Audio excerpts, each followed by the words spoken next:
그래서 제가 생각하기에 위로라는 거는 자기 감정을 자기가 추스르는 거, 그게 가장 큰 위로라고 생각을 하거든요. 그거를 얻을 수 있는 장르가 저는 한시가 아닌가, 저는 그렇게 생각을 하고 있습니다.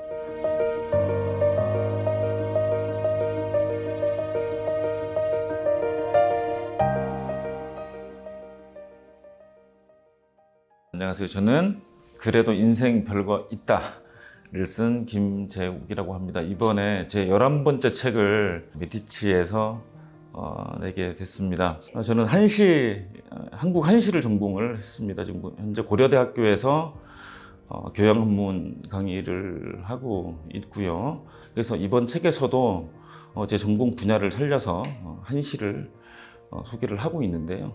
다만 다른 책들과 조금 차별되는 지점은 기존의 이제 한문과 한시를 재료로 사용을 해서 쓰는 책들은 한시 자체에 자꾸 이제 주목을 하거든요. 그래서 그 한시를 해설하려고 그러고 그 한시를 통해서 뭔가 독자들에게 교훈을 주려고 하는 그런 경향들이 많았습니다. 근데 저 같은 경우는 제 이야기를 그냥 뒷받침해 줄 수 있는 자료 정도, 재료 정도로 썼기 때문에 이게 뭐 크게 어려움은 없이 쉽사리 이렇게 이해가 되실 것 같습니다.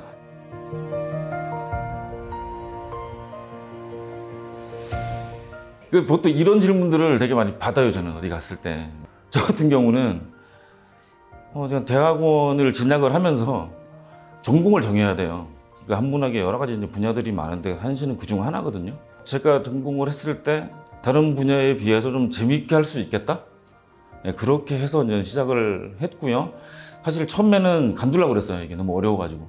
한시 같은 경우는 다른 또 문장들하고 다르게 읽는 방법들도 굉장히 많이 다르고 일반 한문 문법으로 좀 접근하기가 쉽지 않은 장르입니다. 이게 어쨌든 제 분야니까 해야 된다는 그 처음에는 그 책임감 비슷한 거를 가지고 막 했어요. 하다 보니까 재미가 들더라고요. 알아가는 뭐 재미도 있고 그렇게 해서 결국 뭐 책까지 쓰게 된 것 같아요.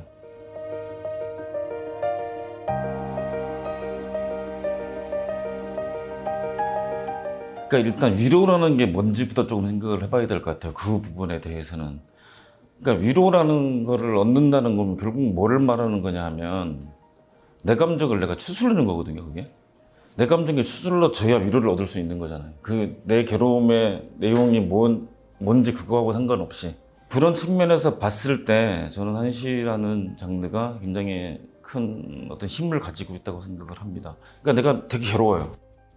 뭐 때문에 막 되게 괴로워. 그 내용은 뭔지 모르겠어. 그러나 한시에는 모든 것들이 다 들어있거든요. 사람들이 겪는 모든 심리 상태나 뭐 이런 것들이, 일들이 다 들어있어요. 한시 작가들은 어떻게 쓰느냐. 최대한 마음을 가라앉혀가지고 써요. 좀 관조하고 그런 것들을. 꼭, 나 너무 괴로워. 막 이렇게 하는 게 아니라 그 괴로운 모습들을 그냥 이렇게 보여주고, 그러면서 한숨을 쉬면서, 앞을 보면서, 자연을 보면서, 살아가야 되겠다. 그렇게 생각을 하거든요. 그 마음 상태가 바로 전해져요, 독자들한테. 어떤 위로를 얻느냐라기보다는 그런 위로의 어떤 내용과는 상관이 없이 그 읽는 자체만으로 마음이 착 가라앉으면서 거기서부터 뭔가를 자기가 스스로 얻을 수 있는 것 같아요.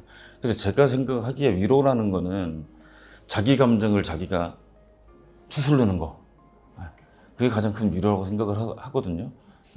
그거를 얻을 수 있는 장르가 저는 한시가 아닌가, 저는 그렇게 생각을 하고 있습니다.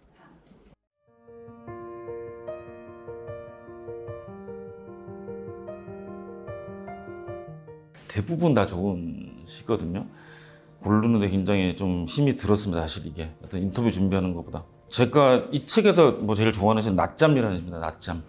우명자 윤기라는 사람의 시인데요. 밤 짧아 금세 아침 오고 낮은 긴 봄날, 마당나무엔 바람 없고 새소리만 떠들썩하다. 막 낮잠에서 깨었어도 아직 눈을 감고 있는데 멀리 산촌의 방아소리 희미하게 들려온다. 그러니까 보통 낮잠을 자고 일어나면은 딱 두 가지인 것 같아요. 되게 개운해. 또는 낮잠을 난 조금만 자고 일어나려고 그랬는데 너무 많이 잤네. 신경질나. 벌써 밤이 됐네. 딱 요런 것 같아요. 근데 저 같은 경우는 그랬던 경우는 잘 없는 것 같고요. 말로 표현하지 못한 그런 기분이 있어요. 딱 일어났을 때. 특히 어린 시절에 마당을 앞에 두고서 그냥 마루에서 이렇게 누워가지고 이렇게 잤을 때 그 기분이 있거든요. 그 기분을 제일 잘 드러낸 시 같아요. 이 시가. 내용만 봐가지고는 기분이 어떤지 알 수 없거든요. 왜냐하면 이 작자가 지금 기분을 좀 얘기하고 있지 않으니까. 다만에 느낌이라는 게 있어. 되게 청량하고 뭐가 조용하잖아요. 뭐가 굉장히. 이 시에서는 지금 새소리가 막 들려온다. 떠들썩한 새소리가 들려온다. 방아 소리가 막 들려온다고 해서 소리가 들리는 걸로 지금 얘기를 하고 있는 거지만 소리를 이렇게 딱 내세움으로써 오히려 조용한 거를 강조하는 거거든요. 오히려 이런 것들이 이런 수법들인데 그런 것들도 제가 생각했을 때는 참신하다는 생각이 들어서 이 시를 뽑았습니다.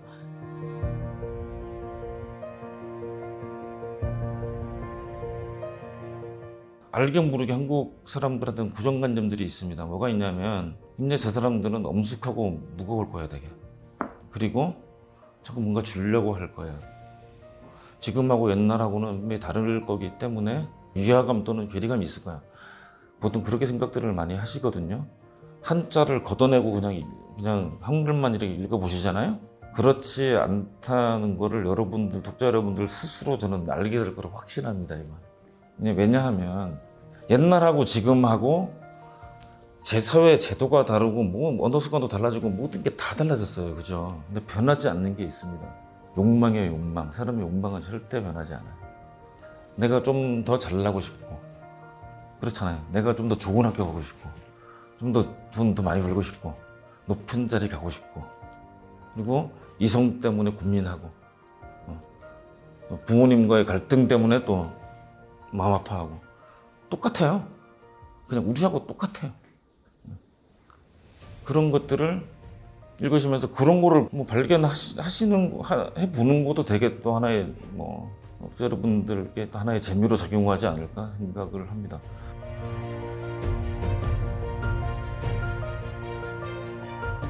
한시에서 한자는 좀 빼주셨으면 좋겠어요. 이게 무슨 말인가 하면은 제가 이제 한시 책을 몇 번 내보면은 이제 이런 경우들이 있어요. 서평 같은 거 보면은 한자의 벽이 조금 있었다. 한자 한문 때문에 좀 어려움이 있었다. 이런 분들이 계셨거든요. 충분히 그러실 수 있어요. 한자가 나오니까. 한시 때문에 제 글이 좀 이해가 안 된다거나 아니면 한시 자체에 막힌다거나 그러지 않았으면 좋겠어요. 그냥 번역만 보세요. 번역만. 그리고 그 번역을 이렇게 보시면서 뭔가 옛날 사람들이 쓴 무슨 말이니까 뭔가 깊은 뜻이 있겠지. 뭔가 색다른 뭐가 있을 거야 라고 생각하지 마시고 그냥 글대로 읽고 이해하시면 좋을 것 같아요.